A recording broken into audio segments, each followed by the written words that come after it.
So it's finally happened. I guess they waited for the check to clear. Mali has freed Resolute's executives after the $160 million deal. And this is Bloomberg News via mining.com. And as it says here, Resolute Mining said Chief Executive Officer Terry Holohan and two other employees have been released from detention in Mali just days after the gold mining company agreed to pay $160 million to resolve a tax dispute with the government. So they made the commitment, and I think they waited for the check to clear, is my theory on this. Let's continue. The three have now departed the country. I guess unsurprisingly, after being released from the capital, Bamako, where they had been held, the Perth, Australia-based company said in a statement, "You wonder if they'll ever go back." Holohan and his colleagues were detained more than a week ago after he traveled to the country for meetings with tax mining authorities. And that seems to understate it. I thought they were held for about 2 weeks when it's all said and done. What I remember last episode was 12 days. So if they were held another 2 days, that would be 2 weeks. Their release comes after the company said on Monday it paid an initial settlement of $80 million to the African nation, with an agreement to pay the balance in the coming months from, quote, existing liquidity sources, end quote. The detentions had come as military rulers of Africa's third largest gold producer ratchet up pressure on mining companies to renegotiate contract terms, as we saw with Barrick about 6 weeks ago. The company's shares have closed 5.8% lower in Sydney on Thursday before it confirmed the release, which was reported earlier by Agence France-Presse. Mali's position was that Resolute, which operates the Syama gold mine, should pay the state 100 billion CFA francs, or $161 million, to settle a dispute mainly concerning alleged back taxes following a sector-wide audit, people familiar with the matter said last week. And finally, Mali has been under military rule since 2020 when interim leader Colonel Assimi Goïta ousted the West African nation's elected president, citing the previous regime's failure to repel the Islamist insurgents. Since then, mercenaries from the Kremlin-backed Wagner group have been deployed to the country, while European forces and a United Nations peacekeeping mission were forced to withdraw. And don't forget the analyst last week who was speculating that part of the reason Mali is facing a cash crunch is to pay Wagner for security. So interesting development there. I guess we can call it a happy ending for Resolute, but you really wonder where that leaves the company. And you really wonder, again, if the CEO and those two other high-ranking executives, and frankly, anybody else in the company, you wonder how many people are resigning just to get the heck out of there. If I was working in that office in Mali, I would have a touch of concern. I assume there's some kind of office there. Hello and welcome to the Northern Miner Podcast. My name's Adrian Pocobelli. We have another very interesting episode here and more interesting stories. There's this Financial Times article, which I want to get to, where Aramet is saying that you basically need a Chinese partner in order to survive in the nickel business. We're going to look at that right away. We're also going to see more developments in Myanmar and the whole rare earth situation, as well as Senator Lindsey Graham's comments on Ukraine and rare earths and how really this war is all about rare earths and minerals. Quite interesting. And also we have an update on the Congo.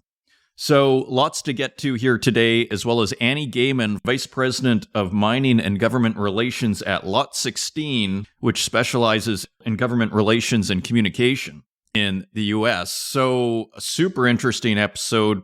Annie Gayman has been involved in some of the committees in Congress since 2015, kind of a very insider's view of what discussions are being had in the United States in regard to mining and natural resources and how the conversation has changed. She was there in 2015, and so, as I've long commented on this show, we've seen almost what I would call a 180 in the approach to natural resources in the last 10 years. So Annie Gayman is going to give us her account on what she experienced and how she has seen things change. And also, fascinating spotlight with SRK senior consultant Dave Ludwig on landform design.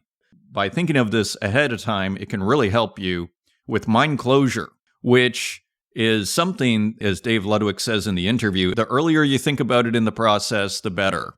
And it stands to reason. So lots to look forward to.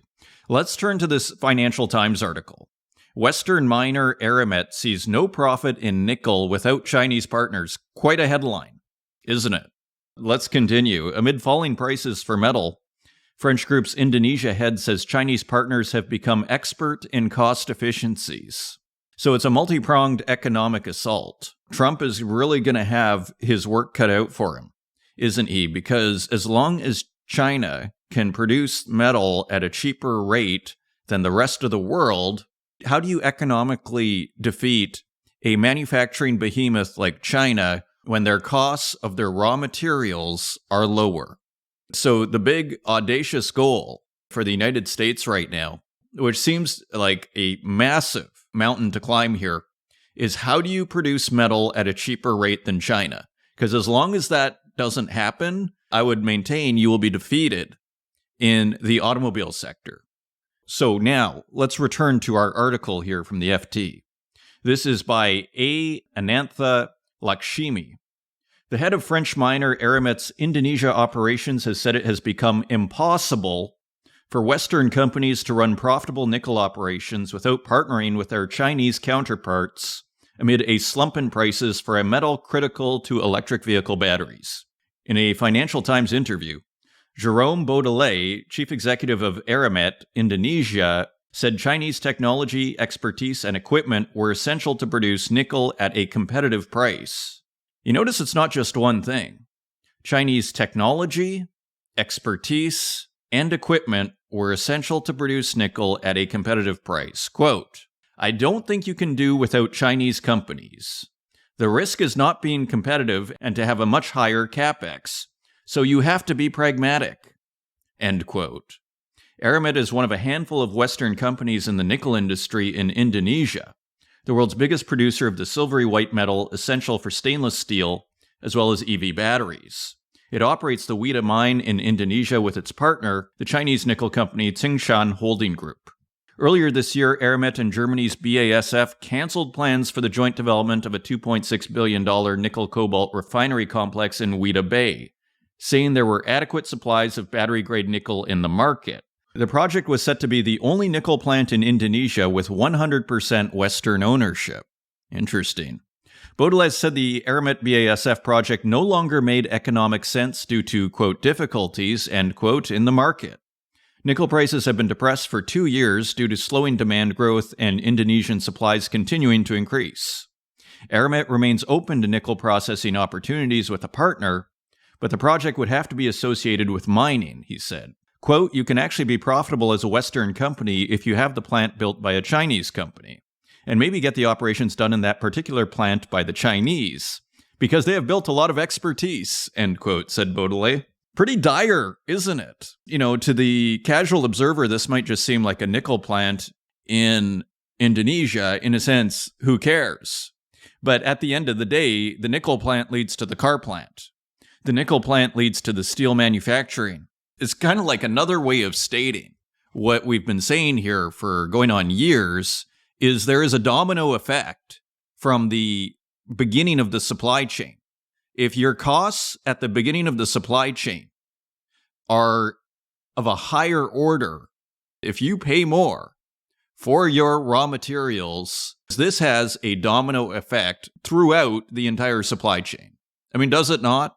So let's just wrap this up. He added that Chinese company's high-pressure acid leach HPAL technology. Now, I believe we heard from George McLeod. Remember, for regular listeners, I believe we heard from George McLeod, the geopolitical analyst, who is saying that this kind of high-pressure acid leach technology that they're using in Indonesia is actually super unenvironmentally friendly. Lurking behind this article is the notion of green nickel, isn't it?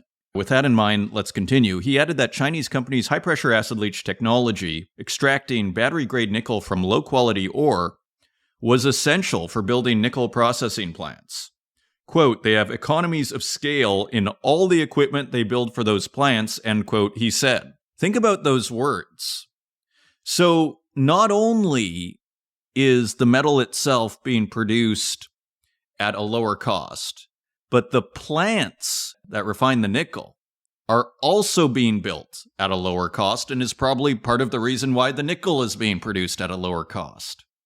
The plants themselves are cheaper to make. So, again, the challenge here for the United States, if it wants to compete in manufacturing against China, is going to be titanic. It is going to be gigantic. Finally, over the past 2 decades, HPL projects by Western companies in New Caledonia, Australia, and elsewhere have failed due to high costs and technical issues. But new Chinese technology has enabled such plants to be built quickly and in a more cost-efficient way. Chinese companies dominate nickel processing in Indonesia, which has the world's largest nickel reserves. They invested billions of dollars in Southeast Asia's largest economy after Jakarta banned nickel ore exports in 2020, a move that forced foreign companies to set up refineries onshore. Western companies are far fewer. Last year, U.S. carmaker Ford partnered with Vale Indonesia and China's Huayu Cobalt to build a nickel smelter. The FT reported earlier this year that Stellantis was in talks with Huayu for another smelter. Indonesia now accounts for 57% of global refined nickel production, and its share is forecast to rise to 69% by the end of the decade, according to Benchmark Mineral Intelligence. Now, I do think of Mark Selby, who we had on for a spotlight about a month ago. As he says, to paraphrase, the death of the nickel price has been largely exaggerated. And so, from Aramet's perspective, it seems to me that they wanted to partner with BASF, and BASF simply had too high of costs. So now they're basically saying in this FT article, look, we're open to partnering with China. I mean, look, if we partner with BASF out of Germany, our nickel's going to be too expensive. The whole project's going to be too expensive. But we are willing to work with a Chinese partner in order to make nickel that will be produced at a competitive price. I mean, that is really the takeaway. And almost shockingly, despite it all being in Indonesia, BASF simply has too high of costs. Seems to be a takeaway here. Finally, Baudelaire also said the U.S. was making a mistake by not signing a critical minerals agreement with Jakarta to make Indonesian nickel eligible for incentives under the Inflation Reduction Act. President Joe Biden's IRA seeks to curb Beijing's influence in the EV supply chain, though its fate remains uncertain under a Donald Trump presidency. Currently, most Indonesian nickel does not benefit from the IRA due to the dominant presence of Chinese companies.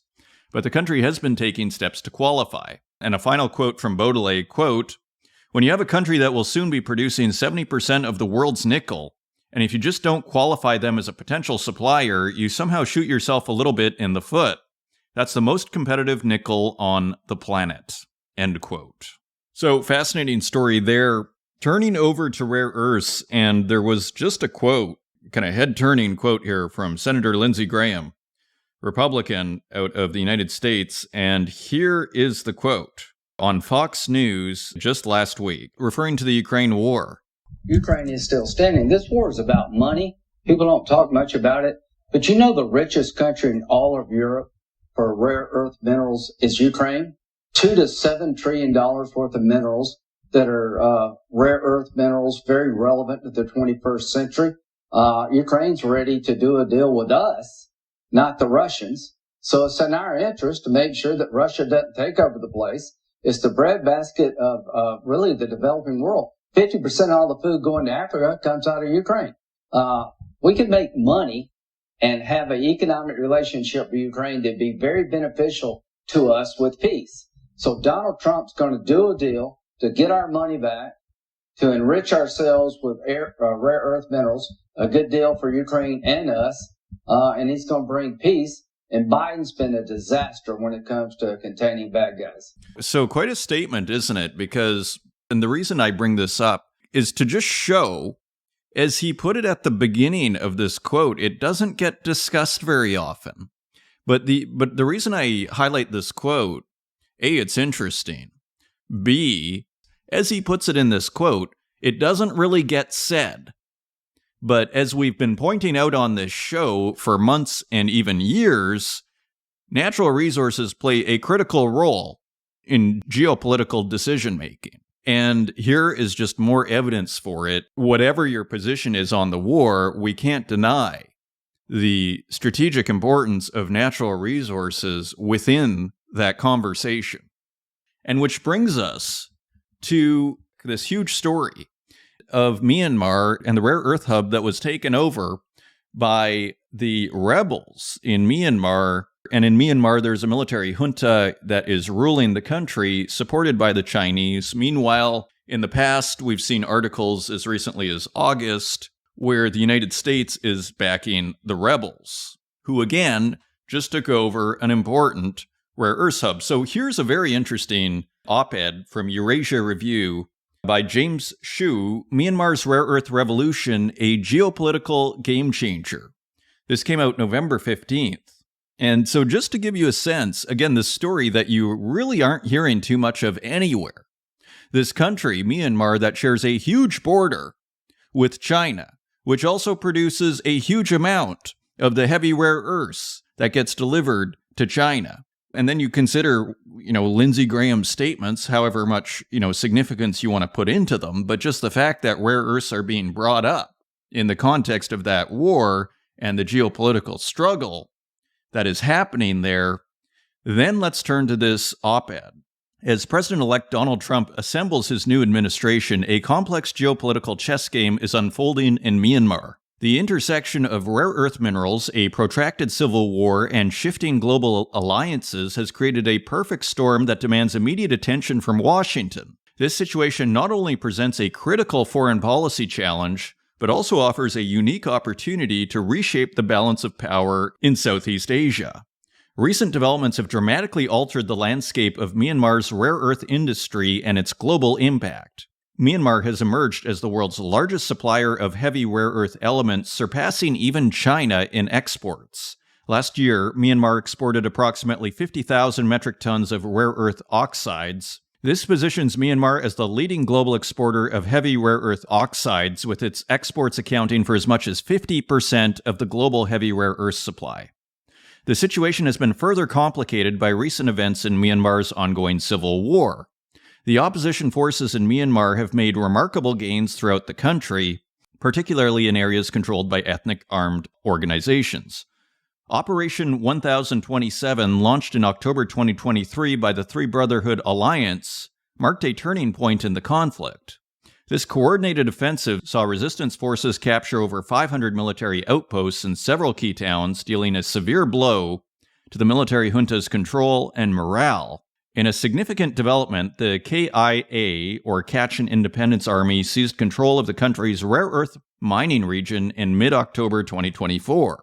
The KIA took over a leading mining center that includes production sites in Pangwar, Chipwi, Phi Hua, and Sao Lo. This takeover has effectively halted mining operations, disrupting the global supply chain and prompting China to impose a trade embargo on Myanmar. The National Unity Government, an anti-junta body that oversees many of the newer civilian groups, claims that junta opponents now control 60% of the country. Think about that. Again, sharing a border with China, and not a small one. While this control remains largely peripheral, the resistance success has been unprecedented. The junta faces a range of serious problems, including declining morale, defections, a failure to recruit enough people to keep the army's size stable, and terrible conditions for soldiers. China's role in this conflict is crucial and complex. While China controls nearly 90% of global rare earth processing capacity, it has effectively outsourced much of its extraction to Myanmar. Beijing has consistently promoted sham elections and forced ceasefires that ultimately benefit the military junta.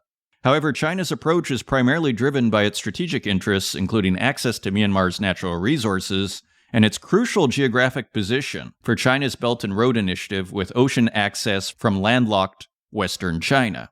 And finally, given these developments, it is imperative for the United States to seize this moment and increase its support for Myanmar's resistance rather than making unsustainable deals with the military junta like China is doing. The reasons are compelling, ranging from advancing democracy to securing the strategic geopolitical gains and addressing humanitarian imperatives. One would think, if you are in the strategic wing of the Pentagon, one would imagine, and your concern is China, if let's say you're a China hawk, one would imagine this would be your favorite area right now to be thinking about. Again, and here we are, getting next to no attention in the news cycle, but it is here on the Northern Miner podcast, and we happily present this fascinating information to you just finally on this whole topic. There is a development in this civil war. The Myanmar rebel group has agreed to talks amid Chinese mediation. So before, the rebels did not want to talk at all to the military junta. That's how well they were doing. Now there is a story that is surfacing that the rebels are agreeing to talk to the military junta, with China mediating. So interesting development there. And finally, just over to the Democratic Republic of Congo, we do have an update courtesy of the Agence France Presse, AFP. Congo and Rwanda signed key agreement to advance peace process in eastern DRC. This is courtesy of France24.com. As it says here, the Democratic Republic of Congo and Rwanda, with Angola's mediation, signed a key peace document on Monday to address the conflict in eastern DRC. Despite ceasefire violations by the M23 militia, which has displaced thousands since 2021, diplomatic dialogue continues amid efforts to stabilize the humanitarian crisis. So, talks of peace in the DRC.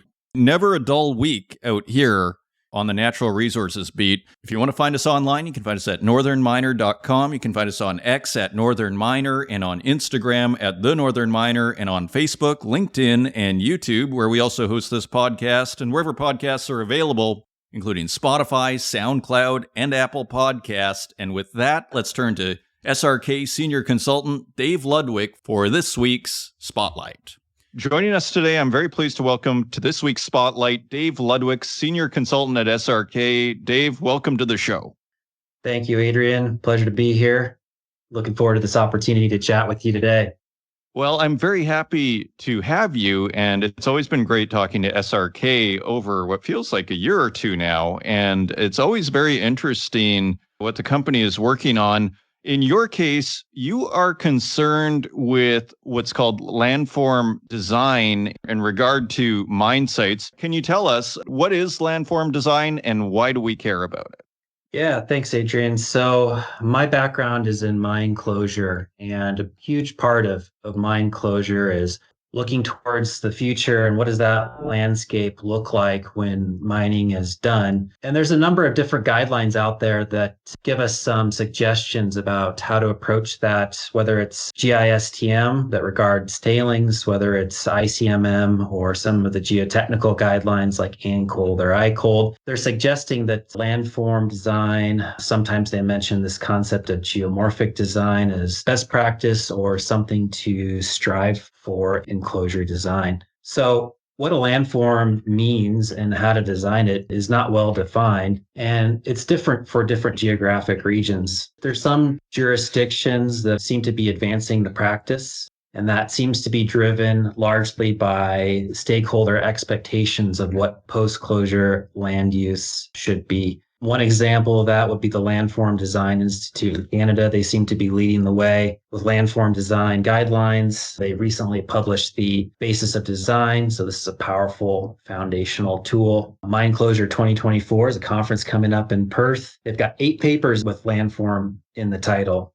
So SRK North America, we've really focused our practice on this problem in the southwestern US, and we think this is broadly relevant because about 30% of the world's mines are located in dryland regions like the Southwest US. So we're thinking Nevada, Mexico, Chile, Peru, South Africa, et cetera. Okay, very interesting. So in terms of the practicalities of this then, like how do you implement landform design? Yeah, so typically mine closure in the past has focused on these really geometric designs that are straight lines with slopes, benches, very linear segments. This is often referred to as a structural approach to mine closure. I think this is interesting because it speaks to a very human nature to think of things in straight lines and angles. They're easy to design. We have tools that do that. AutoCAD, for example, that come from a civil background. So that's our bread and butter. But landform design and the term landform, I think, really implies something that's a bit more natural, a bit more organic. Landform design, in the way that I see it, seeks to sort of mimic the natural surroundings. Sometimes that can be very complex, like a geomorphic or a geofluvial type shape. But sometimes it can be much simpler, like convex, concave, curvilinear type shapes that just seek to blend a closure project in with the natural surroundings a bit more than perhaps what we've seen in the past. Okay, excellent.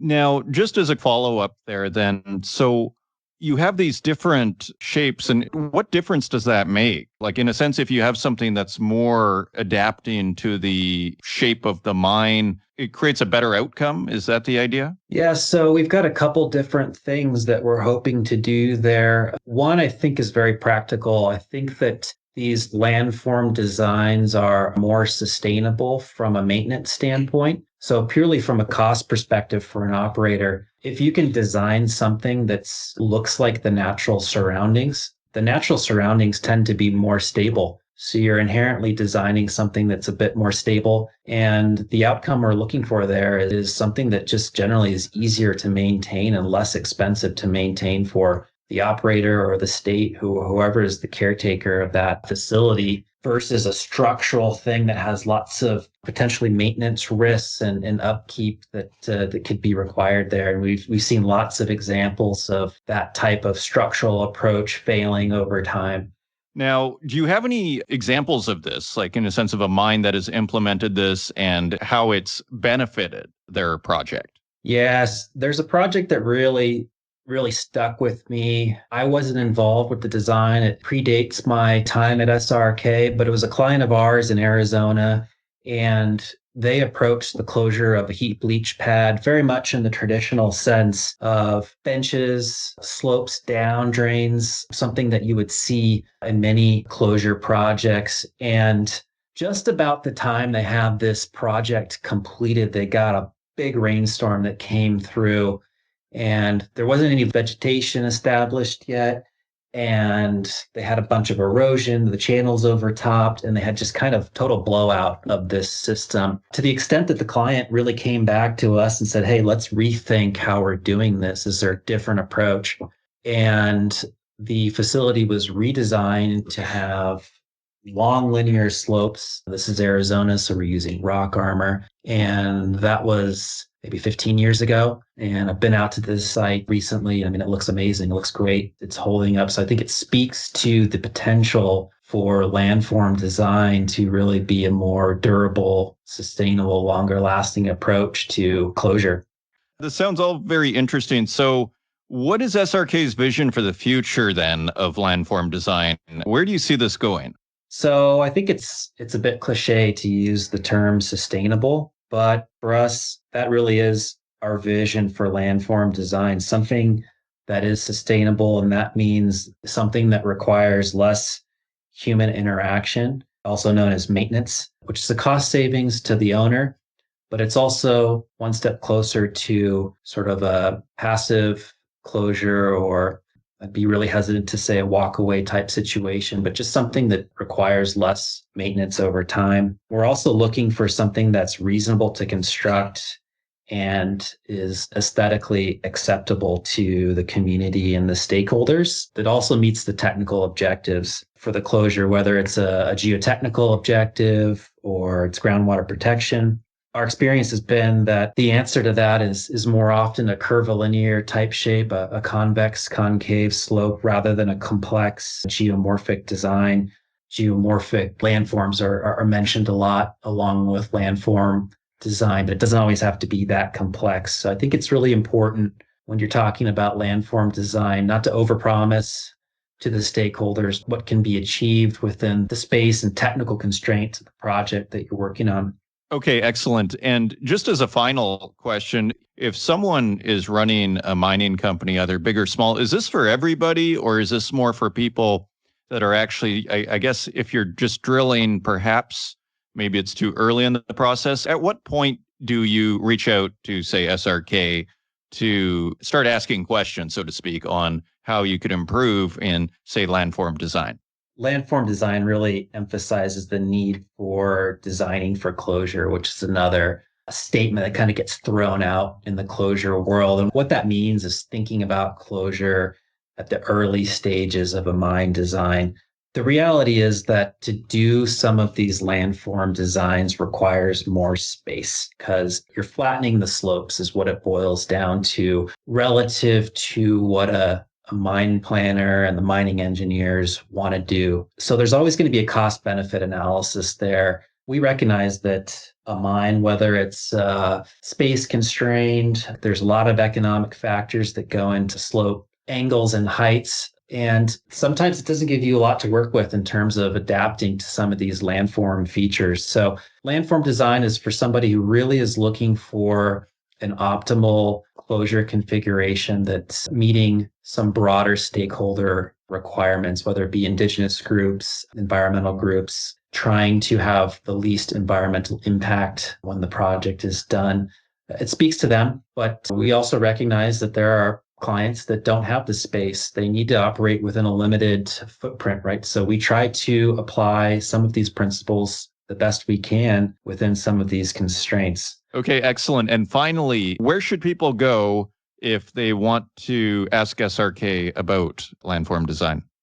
SRK.com. You can reach out to myself, Dave Ludwig. I'm on LinkedIn. 2025, there's a paper going to be published by the American Geologic Society. It's a special paper entitled How to Build Erosionally Resistant Hill Slopes, Principles for Achieving Optimal Reclamation of Formerly Mined Lands and Dryland Regions. It's a mouthful of a title, but the primary author of that is one of our collaborators, John Pelletier at the University of Arizona. SRK has been lucky to be a contributor to that, and it's an A to Z of what we've learned in landform design in the southern U.S. Amazing. So that's srk.com. Dave Ludwig, senior consultant at SRK. Thank you for joining us and sharing your insights on this week's Northern Miner podcast. Thanks, Adrian.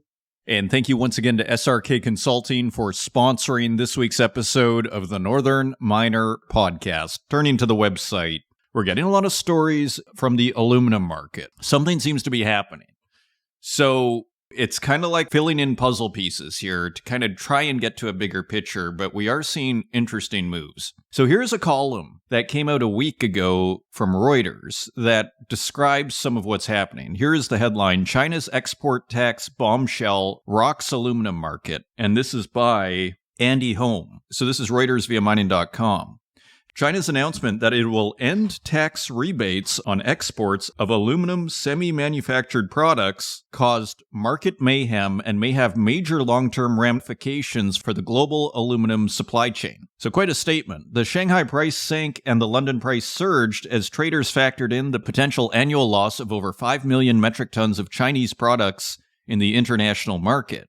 That's a worst-case scenario, and the reality may turn out to be less dramatic, depending on how China's aluminum processors cope with what for many is a loss of vital income.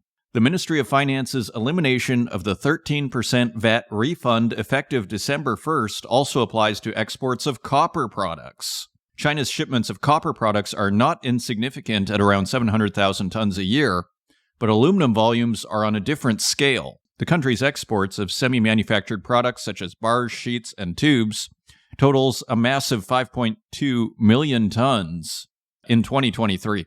Think about that. 5 million tons. That is gigantic. They will be higher still this year. Outbound shipments grew by 17% in the first 9 months of 2024. Just about all of that tonnage qualifies for the VAT refund, which acts as a financial lifeline for many smaller product manufacturers in a ferociously competitive market. There will be a predictable rush to export before the December 1st deadline, and those processors that can will no doubt look to pass on some of the cost hit to international buyers. The market reaction has been to open a financial arbitrage window to facilitate continued flows of aluminum product from east to west. So it's a little in the weeds, but it kind of sounds like a big deal, doesn't it? A couple more paragraphs here. The most likely outcome is a sharp drop in export volumes next year, followed by some stabilization as exporters adjust to the new financial reality. This is what happened to galvanized steel exports after the authorities eliminated the tax rebate for plate and sheet in 2020. Much, though, will depend on Chinese processors' ability to operate without the VAT lifeline. China's midstream aluminum processing sector is plagued by overcapacity, with utilization rates below 65% and as low as 40% in some sectors, according to research house AZ Global. Not everyone is going to survive. And just finally here, why has China pulled the tax trigger, and why now? The decision appears to be motivated by both international and domestic considerations. China's export of aluminum products have long been a point of tension with Western trading partners, who have accused the country of unfair subsidies and damaging trade practices. And of course, where is aluminum often used? Transportation, because it is a light but durable metal. All of a sudden, we're talking about electric vehicles here in this story about aluminum. Removing the tax export booster may be a preemptive concession at a time when the diplomatic heat is rising.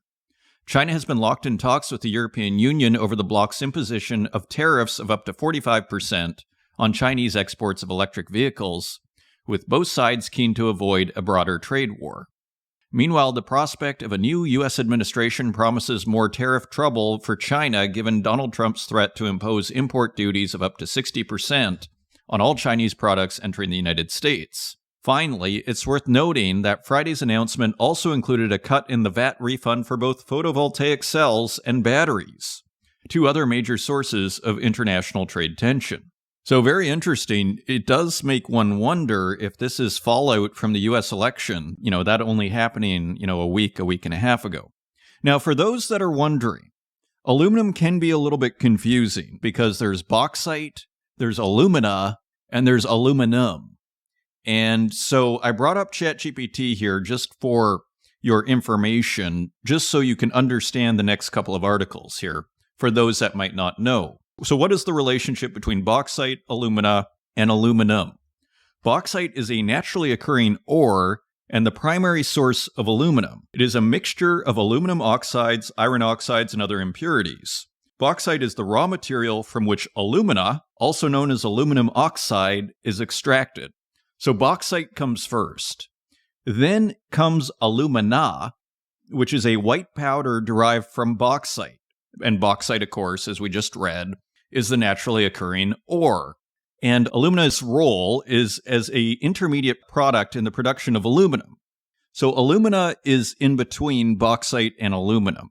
It is derived from the bauxite. And finally, there is aluminum, which is produced by reducing alumina using an electrolytic process where alumina is dissolved in molten cryolite and subjected to an electric current to extract pure aluminum. And as it says in the book, The World for Sale by Javier Blas, the Bloomberg opinion columnist, which I highly recommend, I believe the word they use for aluminum in the business is congealed electricity because it uses so much electricity to convert, from what I understand here, alumina into aluminum.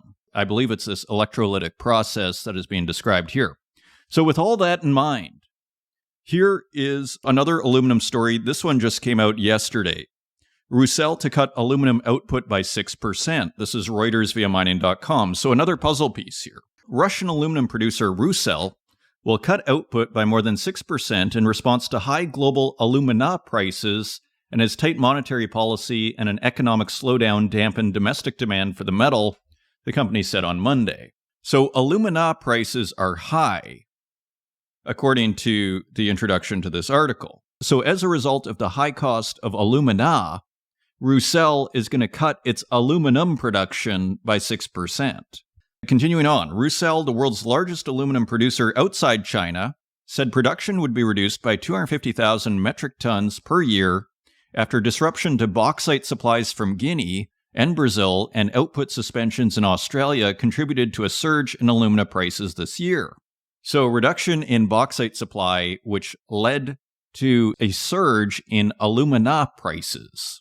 Alumina prices have more than doubled since the start of the year to more than $700 a ton. Aluminum used in the construction, transport, and packaging sectors is up 11% this year. And we have a quote from Rusal. Quote, as a result, the share of alumina in the cash cost of aluminum increased over 50% compared to the normal level of 30 to 35%, end quote, Rusal said, adding that there would be no job losses. The company did not say when the production cuts would begin. So quite interesting there. And another puzzle piece.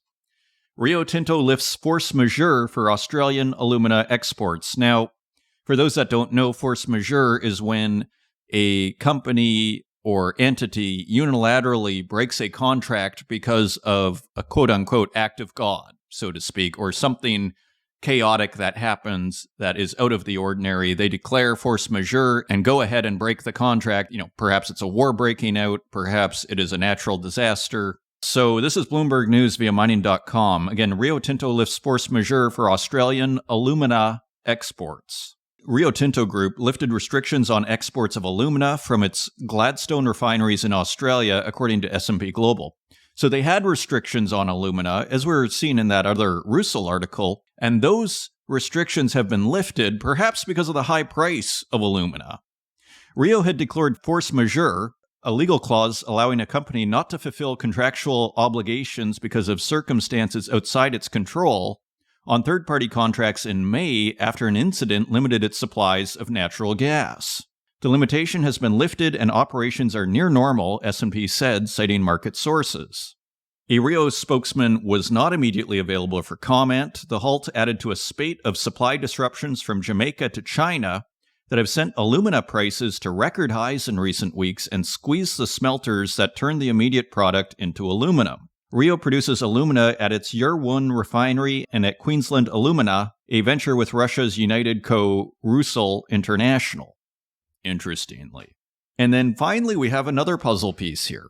Chinalco could invest $426 million in Suriname bauxite project.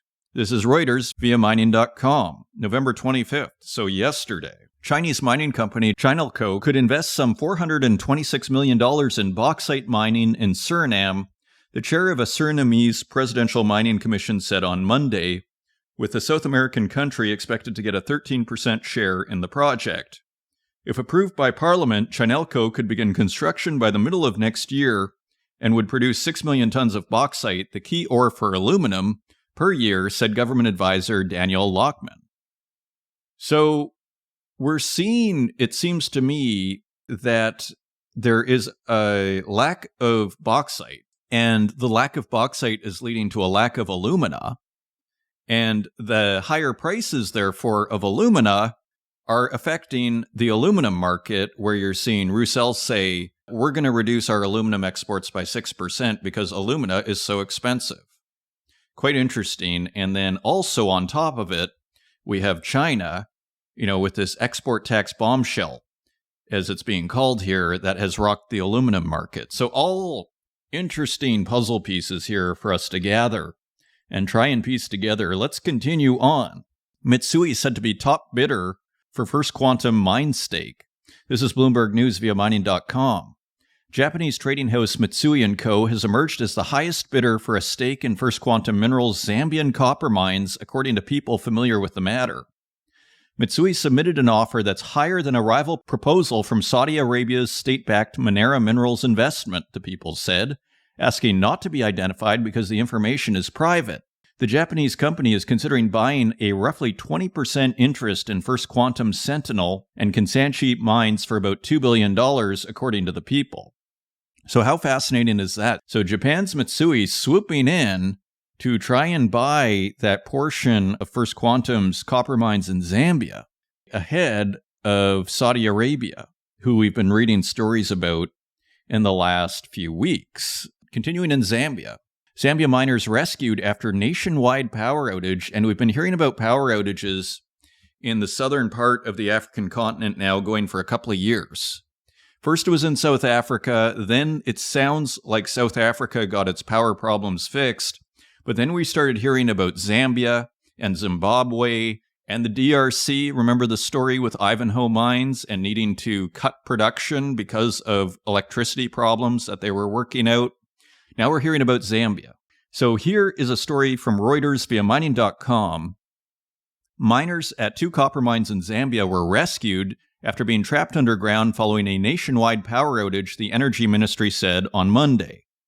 Zambia suffered a nationwide blackout following a power system disturbance, the South African nation-state utility ZESCO said on Sunday, which also affected neighboring Zimbabwe. Zambia and Zimbabwe experienced prolonged hours of electricity rationing after the worst drought in decades in the region hit hydropower generation. Zambia's Energy Permanent Secretary Peter Mumba said miners were trapped at Mopani copper mines, which is majority owned by UAE's International Resource Holding, and at another Chinese mine. He did not say how many miners were trapped, but said all of them had been rescued. So interesting development there. The power problems continue in the southern part of the African continent. Continuing on, Peru's small miners block highways, camp outside Congress, demanding registry extension. This is Reuters via mining.com. Thousands of small-scale miners in Peru blocked roads and camped outside Congress on Monday to demand extension of a program that allows them to operate temporarily, but which authorities say has expanded illegal mining. A government bill sent to Congress last week gave small-scale miners a 6-month period to formalize their activities after the current program expires on December 31st, but miners say that is not enough time. And we have a quote from the president of National Confederation of Small and Artisanal Mining, Maximo Becker. Quote, "We are asking for at least a 2-year extension and for a new law that will allow us to complete our formalization," end quote. So they sound pretty organized over there, the artisanal miners in Peru.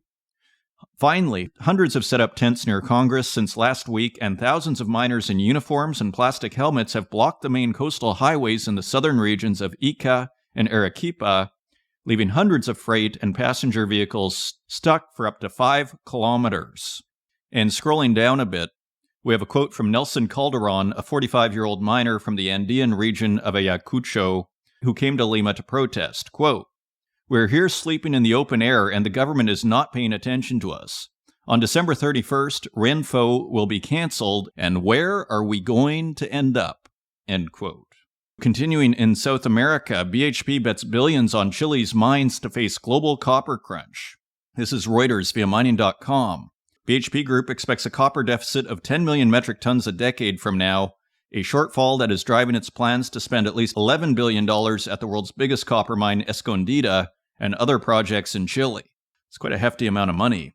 BHP detailed to investors this week plans to spend $10.7 billion to $14.7 billion within about 10 years to extract more copper from Escondida and the smaller Spence mine and restart the Cerro Colorado mine. You know, it does make you wonder, with all of the political climate of resource nationalism, if BHP is trying to get ahead of this by saying, hey, we're investing $10 to $15 billion in your country. In other words, we're on your side. We're helping you out rather than waiting to get the knock on the door and say, you know what, we're not happy with BHP in Chile. Another headline, Australia to propose tax incentives for critical minerals. So more incentives from governments. This was an interesting headline here too. U.S. bars more food metal imports over China's alleged forced labor. This is Reuters via mining.com. The United States banned food, metal, and other imports for about 30 or more Chinese companies over alleged forced labor involving the Uyghurs, according to a government notice posted online on Friday. And scrolling down a bit, 23 of the newly added companies are in the agricultural sector. Others mine, smelt, and process metallic materials including copper, lithium, beryllium, nickel, manganese, and gold. So one of the strategies, which I actually found kind of surprising, but if I had to speculate, one of the strategies that the Biden administration has been pursuing is this idea of, we've seen with Russia, cut off the metal. Just cut it off and then we'll generate it ourselves. This will create market conditions to create it ourselves. And it seems here, maybe this is again part of the strategy here. You know, smelting and processing of copper, lithium, beryllium, nickel, manganese, and gold. Quite interesting. Another headline, Paladin's fission uranium takeover delayed by Canada's security review. This is Bloomberg News via mining.com. Just a couple of lines here. Canada's federal government is extending a national security review of Paladin Energy's acquisition of fission uranium, further delaying a deal that was supposed to close in September. Australia's Paladin Energy said Tuesday it received a notice from Canada's industry minister that the government review period for the transaction, proposed in June, will be extended until December 30th. The company also warned that the deal could fall apart. So, a very tough takeover here for Paladin. They have faced many obstacles. And finally, UBS joins Goldman in forecasting gold's rally isn't over. This is Bloomberg News via mining.com, and it says here gold will rally to $2,900 an ounce by the end of the year, according to UBS Group, echoing a call from Goldman Sachs Group for further gains as central banks expand their holdings. Those are your news stories. Now, let's take a look at metal prices.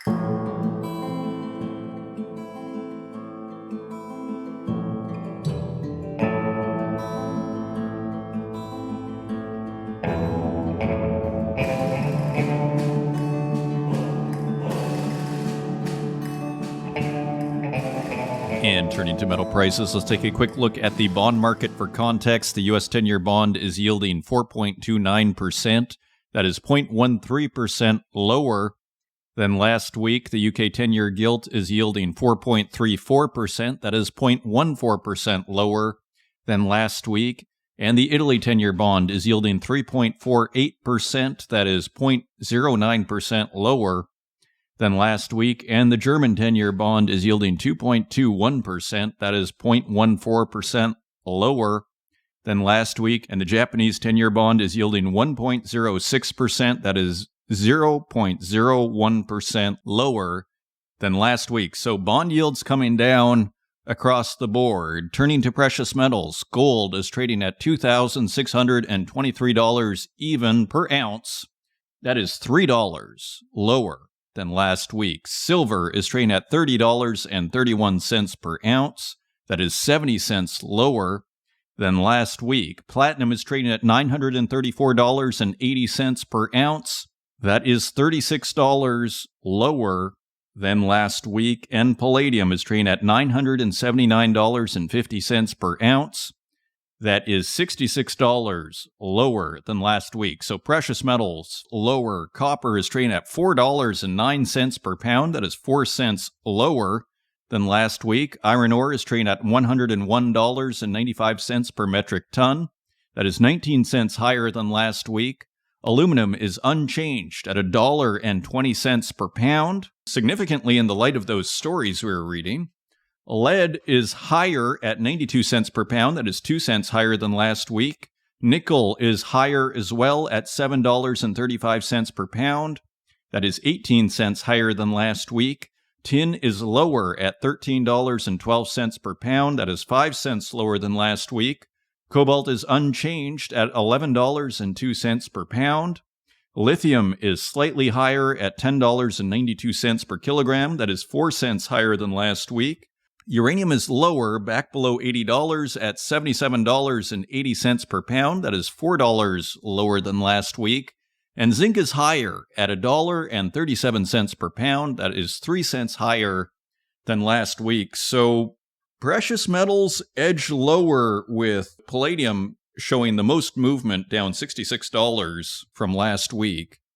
And really, my attention here is on copper. Copper at $4.09. For all of the talk of inflation, for all of the jump in the gold price we've seen, looks to me like copper is threatening $4 a pound. And what does that tell you? Sort of like we were seeing last week. I mean, are we starting to see recession concerns show up in industrial metals? With quite low prices in nickel, copper near $4 a pound, iron ore near $100 per metric ton. But again, my attention is on Dr. Copper there, threatening $4. And those are your metal prices. Coming up, I'm very pleased to welcome to the Northern Miner podcast, Annie Gayman, Senior Vice President in Mining and Governmental Relations at Lot 16, a government relations and communications firm. And we discuss U.S. mining policy, and Annie has great experience there on Capitol Hill, working up close and personal with mining policy for the last 10 years in the United States. So a super interesting interview on how things have changed and where it's all going. I hope you enjoy it, and I will see you on the other side.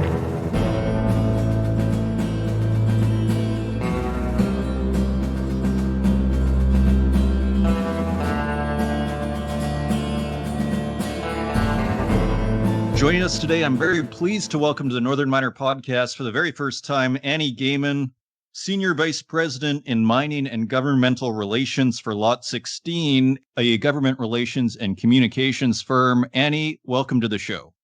Hey, Adrian, thank you for having me. I really appreciate it. It's great to have you on. I mean, someone with your experience in the United States with government. For those that don't know, could you help give us a bit of background on, say, your experience in the mining sector and government relations? What have you been up to? Thanks, Adrian. So I've been in Washington, D.C. for almost a decade now. I started my career on Capitol Hill working in the Senate as a legislative staffer on the Energy and Natural Resources Committee. So the Committee of Jurisdiction for Mining, and I actually ran the mining portfolio for about 6 years there, working for, it was then Chairman Senator Murkowski of Alaska. So started from a posture of, how are we responsibly producing our resources in Alaska? How are we doing it nationally on federal lands? And then I've really carried that into my work here at Lot 16, where we're working with companies, on all ends of the supply chain, those who are in exploration stages to actual mining and production to processing and end of life recycling. So working with a variety of companies and helping them both on their federal permits and then also on communications. So it's an interesting kind of intersection of a lot of different things. Okay, interesting. So you started in 2015, and it seems like a lot has happened from 2015 to today in 2024. It feels like to me, like it's so interesting to talk to you about this because I mention this on the show every so often, how much has changed in the last 10 years. And there you've had kind of a front row seat, at least in terms of mining in the United States and kind of how people are thinking about it.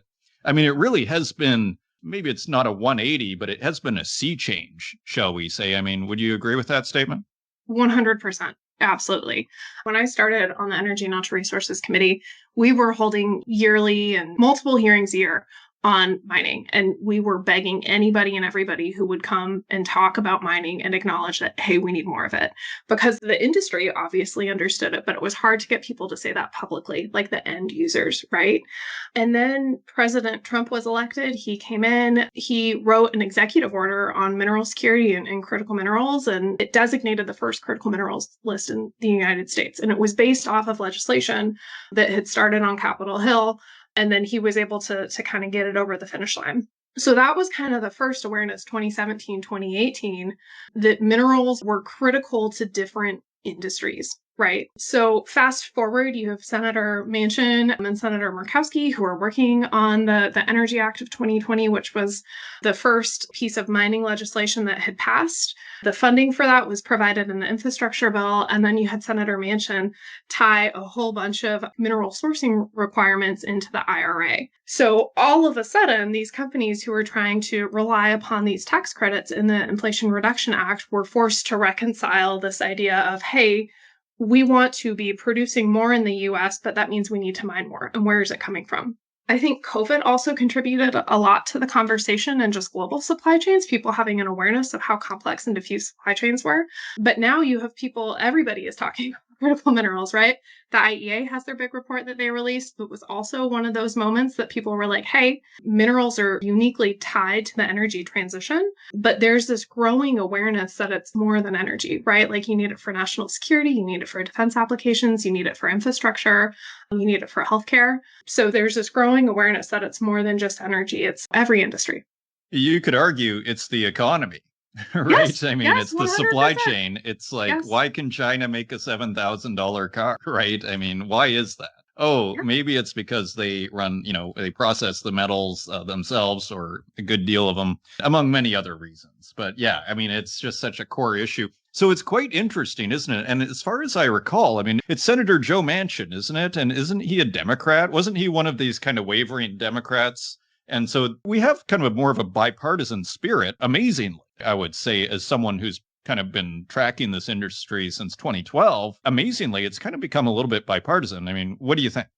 Yes, yeah, it definitely has. You're moving from just Republicans saying we need to mine more to Democrats saying we need to mine more. The Western Democrats, you think of states like Nevada, right, who've always known that. They now have allies elsewhere. You're hearing this from Arizona, you're hearing it from other Western states like California, right, which may not be traditional hard rock extraction, but like they're looking at like how are we mining lithium using DLE, right? So there is a growing awareness that we need it, but most of the reason that that awareness is out there is because it's tied to the energy transition, right? You have this party that's really concerned about climate change, and they're having to reconcile that to produce the clean energy technologies that are needed, we need to mine more. And that's a hard reality, right, to grapple with, right? If you've been, of the mindset that we shouldn't really be doing more on federal lands.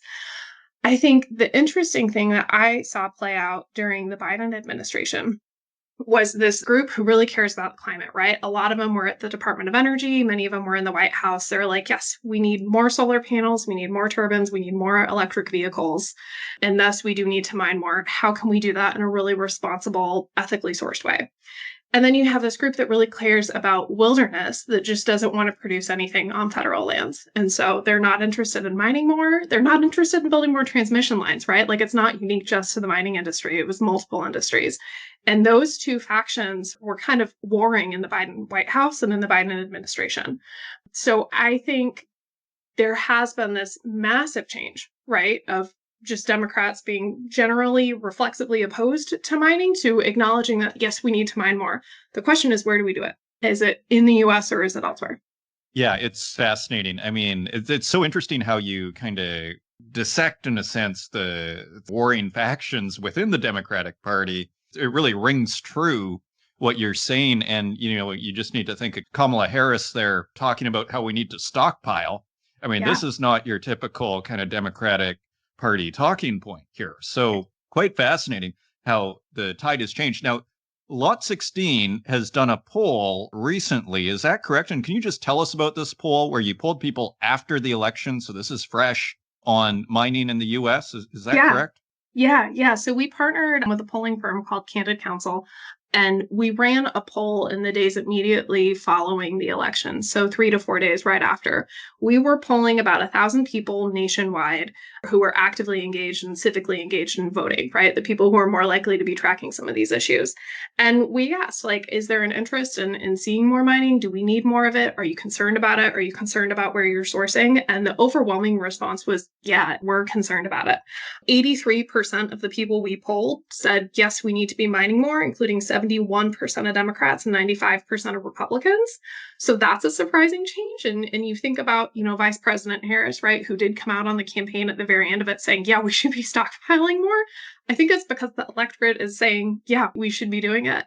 The thing that really stuck out to me was actually the industries that were most impacted or had the potential to be the most impacted, right? So we generally think of energy largely tied to like the IRA and Senator Manchin and the climate transition, but actually healthcare and medicine and medical devices were like the most important priority for this group that we polled. 71% of the people we polled said healthcare was like the biggest reason that we needed to mine more. That's different from what we've been hearing. We've been hearing it for national defense, which was important. 67% of people who polled said defense was important, but 71% to say medicine, healthcare, that's the reason. That stuck out to me.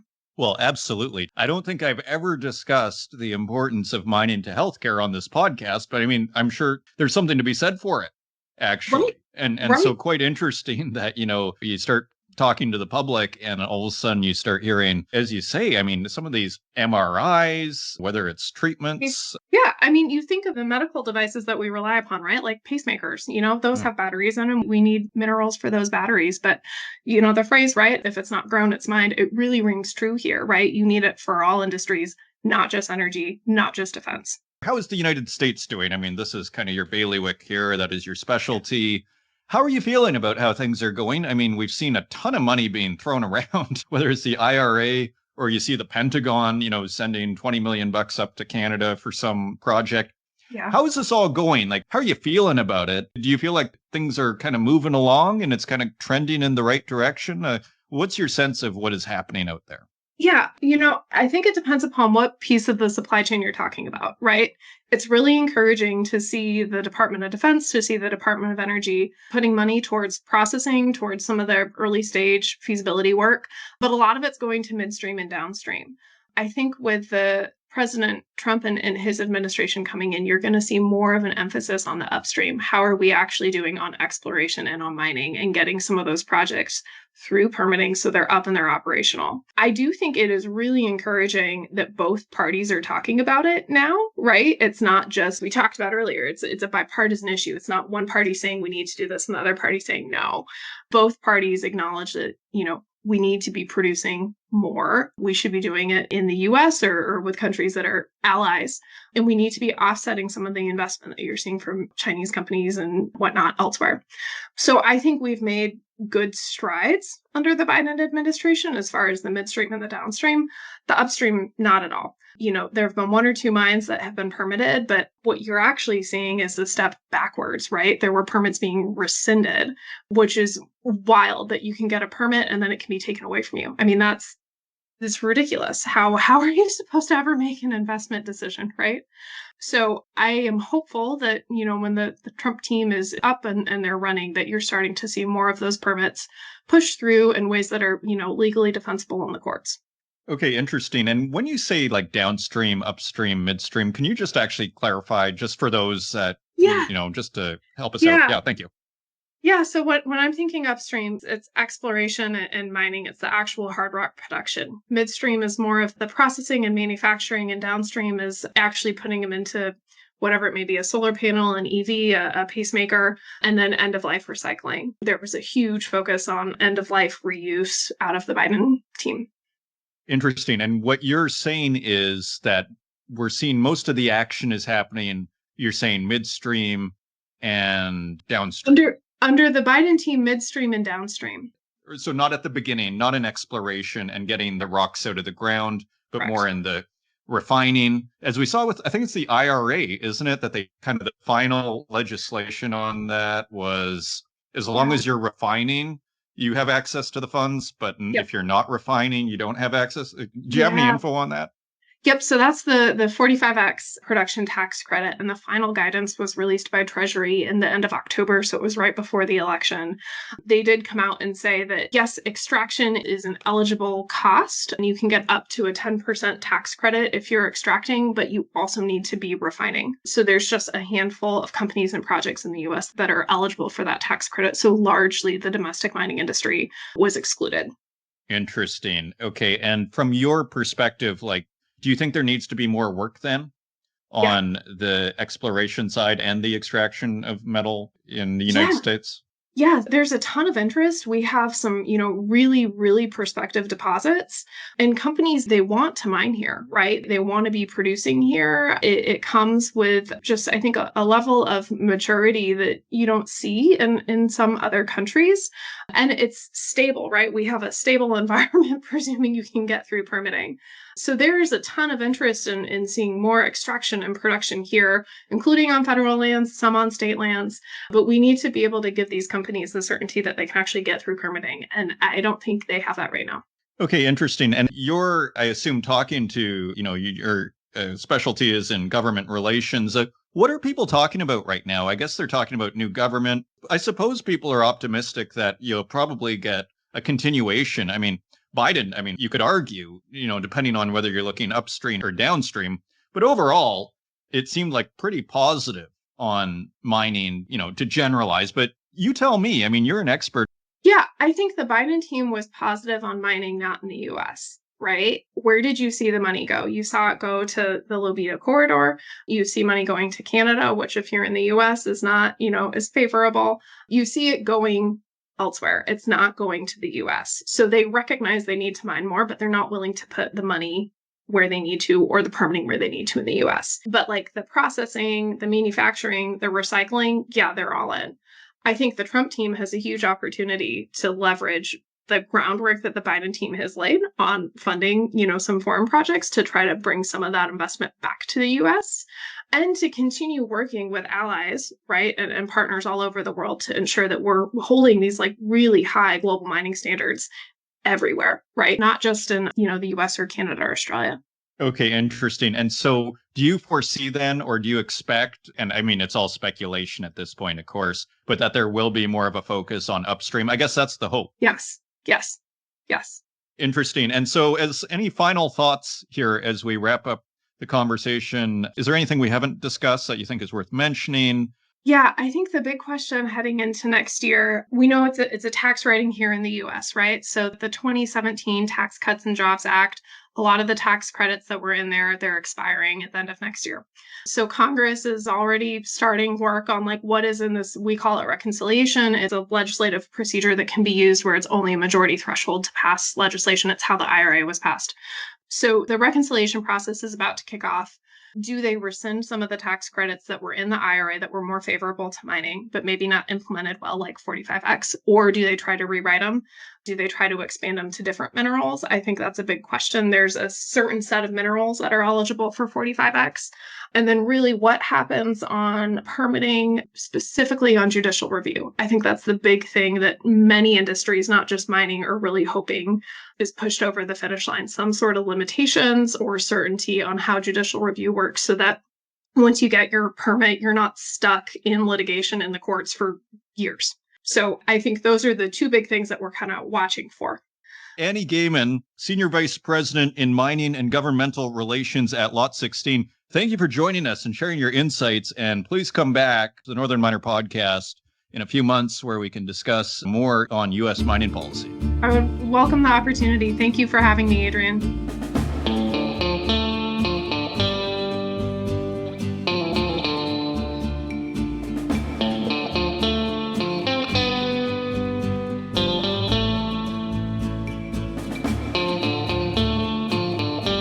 Thank you once again to SRK Consulting for sponsoring this week's episode of the Northern Miner Podcast. If you want to learn more, visit srk.com.